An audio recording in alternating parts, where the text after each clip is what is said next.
So there's a couple of things you might want to think about if you're tinting an Audi in 2020.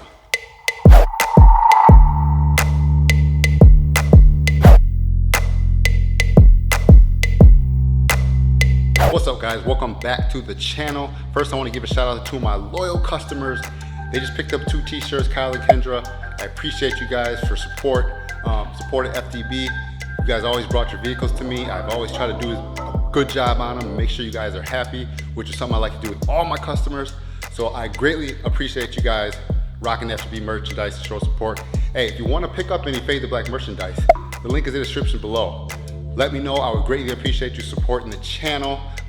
It just feels good to have people rocking your merchandise and rocking with your business. Hey, so in this video, I want to talk about some of the things, if you're going to be tinting an Audi in 2020, what you can look out for. Maybe it still helps. Save you some time and save you some frustration when you're tinting one. All right, so these cars, to me, in my opinion, aren't super tough, but there are a few things that you have to look out for that I think will help make your install go a little bit easier. So let's talk about them right now. So on the back glass has a brake light up here. Me, I don't cut brake lights out. I like to leave a nice clean film over that. I think it looks better. I know some places they make you cut it out, but I hand cut, so I don't do that. So one of the first tips is pulling the brake light out. There are videos on YouTube about pulling the brake light out, but just so you guys know, it doesn't pull down or anything like that. It has to pull towards the bumper.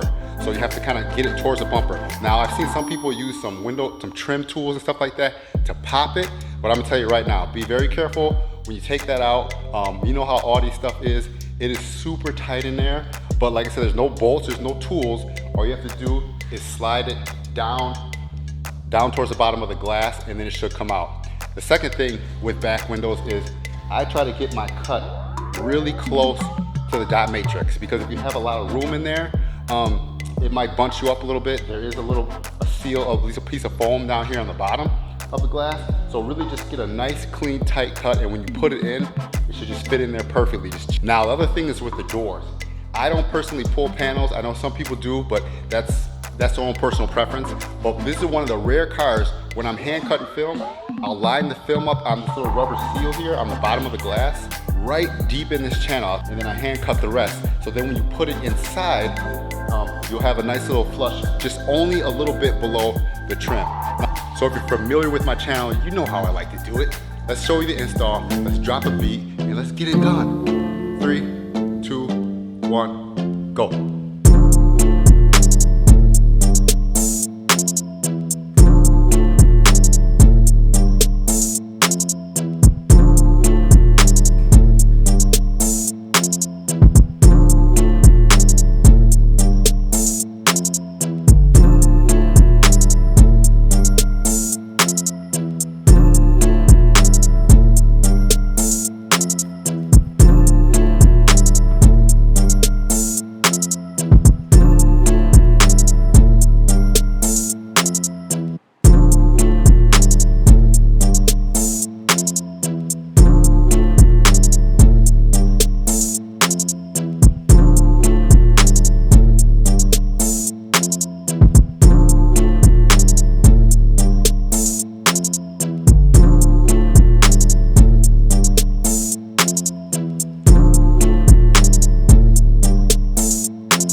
pieces of film a little bit tighter than what you're used to on some other cars. I think everything else is straightforward. Like I said, just did the sides in the rear and 20% on this one. Watch the brake light. Make sure you trim it tight so you can get down around the edges and your film won't bunch up on you. Tight on the seals of the doors. Like I said, if you pull them out, then you're good to go. I don't pull panels, so that's another thing. But those couple of tips might help you out for tinting the Audi this year. Like I said before, thanks to everyone who subscribed. Smash the subscribe button. Go cop some FDB merch. The link is in the description below. I will greatly appreciate it. Until next time, guys, stay faded. Peace.